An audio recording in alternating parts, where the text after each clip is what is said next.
Jangan lupa like, komen, dan subscribe channel YouTube TVRI Bengkulu dan nyalakan lonceng notifikasinya.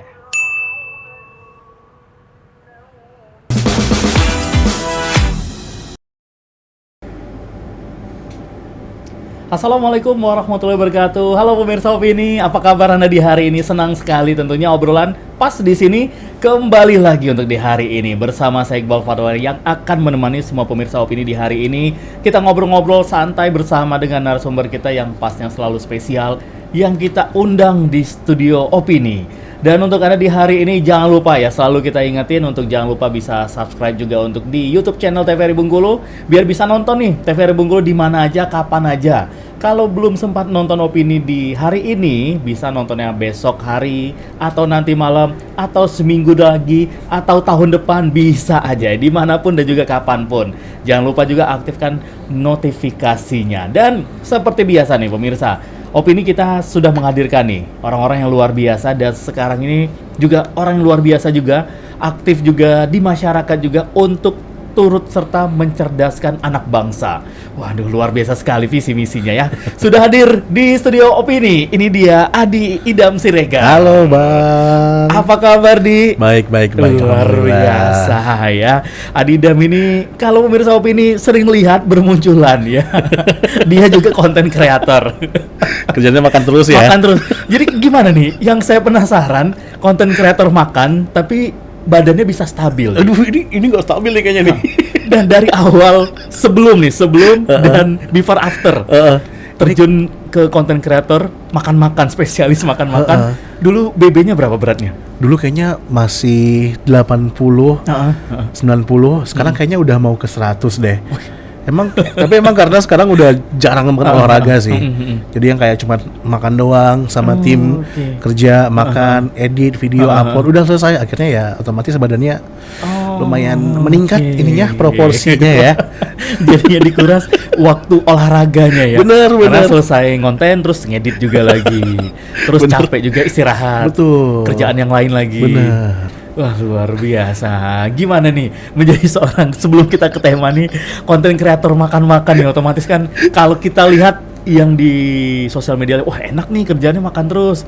Bener nggak sih yang dilihat sama orang lain, wah enak konten kreator makan terus, makan. Kalau dari sisi konten kreatornya sendiri pribadi gimana nih? Emang enak sih. Enak. makan. Bener. Yang pertama enaknya karena pertama kita dapat makan. Kedua bisa nyicipin semua menu-menu baru yang mungkin belum rilis kali ya. Ketiga, otomatis aku juga bisa bantu teman-teman UMKM nih.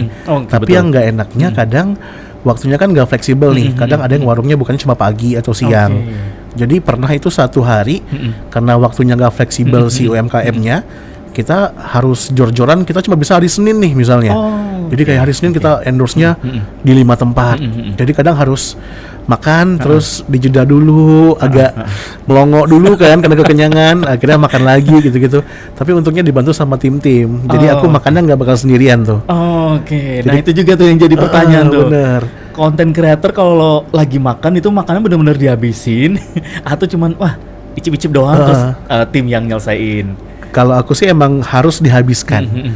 Jadi mau nggak mau, pokoknya semua menu yang datang harus habis. Jadi aku mungkin makan sekitar seperempat porsi, karena kan banyak banget ya menunya. Tapi akhirnya nanti setelah itu dibantu sama teman-teman yang ngabisin. Berdampaklah ke berat badannya. Bener, itu tadi. Karena harus real kan. Betul. Kalau cuma nyicip doang kayak cuma sesendok 2 sendok kayak kurang puas ya. Yang mau di-review apa gitu. Betul. Karena mungkin tiap gigitan itu bisa aja rasanya beda-beda gitu ya. Siapa tuh daging yang ini agak-agak keras kan, daging ini agak-agak asin gitu kan. Nah, kalau berbicara dari sisi konten kreator nih, yang paling jauh nyicipin kuliner di Bengkulu ini sudah kemana aja nih? Aku paling jauh ke Curup. Oh, ke Curup udah. Ke Curup. Itu pernah makan bakso iga apa gitu. Tapi sebenarnya di Kota Bengkulu sendiri pun aku belum semuanya bisa datengin karena masih banyak banget yang di list. Kadang tuh menunya juga beberapa merchant tuh yang sama gitu kan. Kadang pisang-pisang semua. Es campur semua. Jadi kadang tuh harus milih nih, ini mau yang mana dulu. Jadi di Bengkulu pun juga sebenarnya masih banyak sekali menu-menu yang bisa penonton cicip-cicip sebenarnya. Benar ya.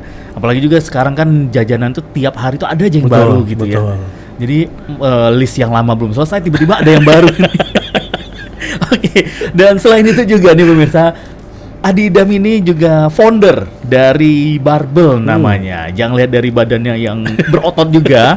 Barbel dalam artian bukan olahraga ya. Bener. Bukan, tapi ini adalah satu bisa dibilang apa nih, komunitas. Komunitas, benar. Oke, komunitas barbel. Fokusnya kemana nih kalau untuk di barbel ini? Oke, jadi barbel itu sebenarnya singkatan dari belajar bersama Scrabble and More. Oh. Jadi dulu waktu tahun 2018 itu kita sedih nih karena pelajaran bahasa Inggris dihapus dari kurikulum. Betul.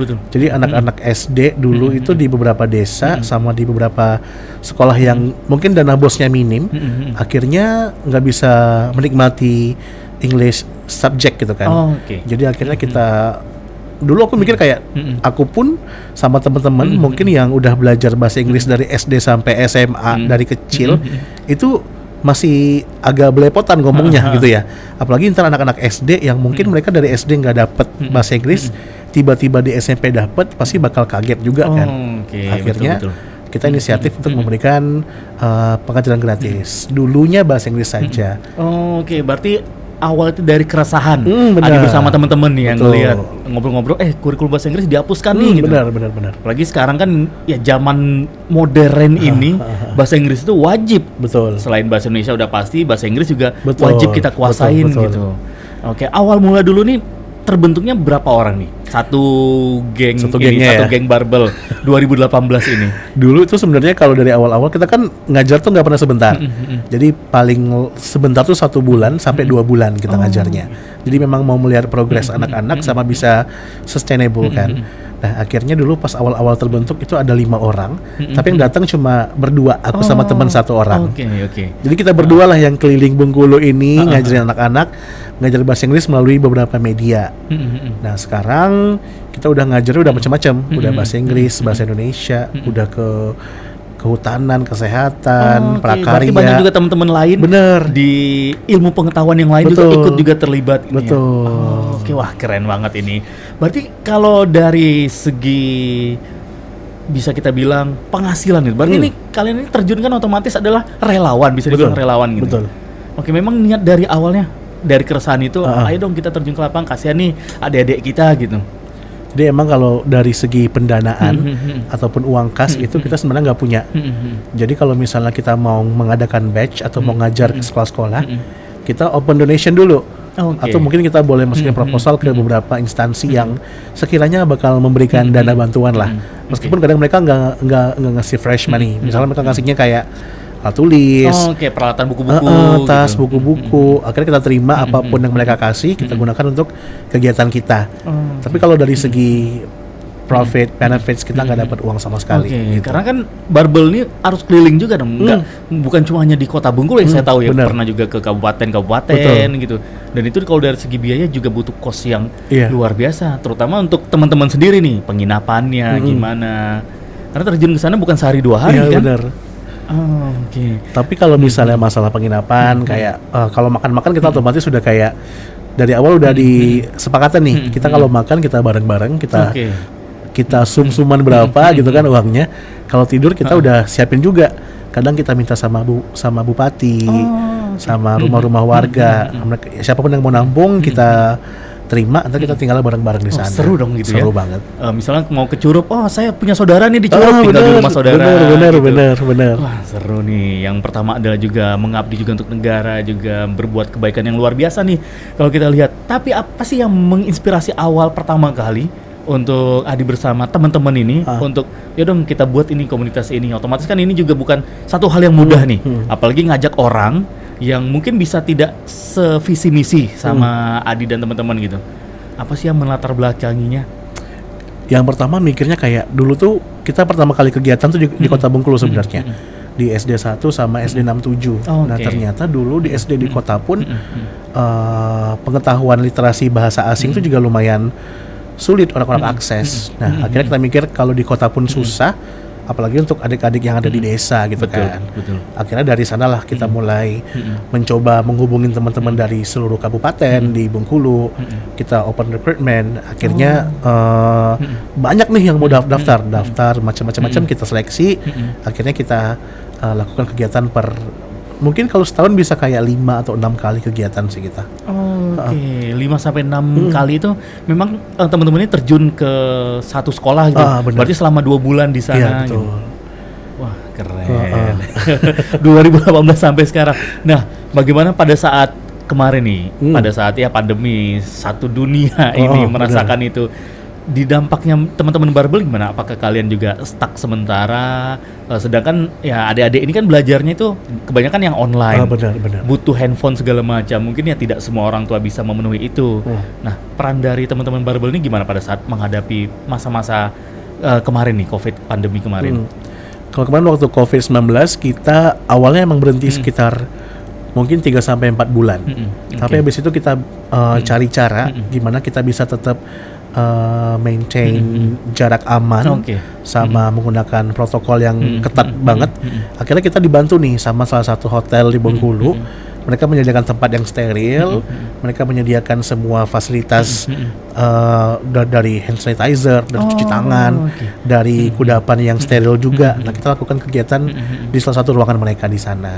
Tetap kita lakukan kegiatan, tapi dengan masa yang lebih sedikit dan juga jarak yang kita maintain terus. Oke, berarti perlahan-lahan orang-orang yang ada di sekitar teman-teman barbel ini ngelihat aksi kalian ini berarti banyak yang sekarang akhirnya mensupport dengan sendirinya gitu. Betul. Saya siapin ini deh, saya siapin ini gitu. Wah, keren. Kalau tantangan terbesarnya, Tantangan sih yang pertama kayaknya mungkin karena kita sifatnya relawan ya, jadi kita belum ada donatur tetap yang bisa membiayai kita terus-menerus. Sebenarnya juga nggak masalah sih, karena kita udah punya media, kita udah punya ilmu dari teman-teman sendiri. Jadi sebenarnya tanpa bantuan apapun kita bisa kerja sebenarnya. Cuman kan kadang-kadang kita nggak enakan ya, benar. sama volunteer, sama relawan. Masa mereka udah jauh-jauh kita nggak siapin makan, nggak siapin minum. Nah paling itu sih paling beberapa kendalanya aja.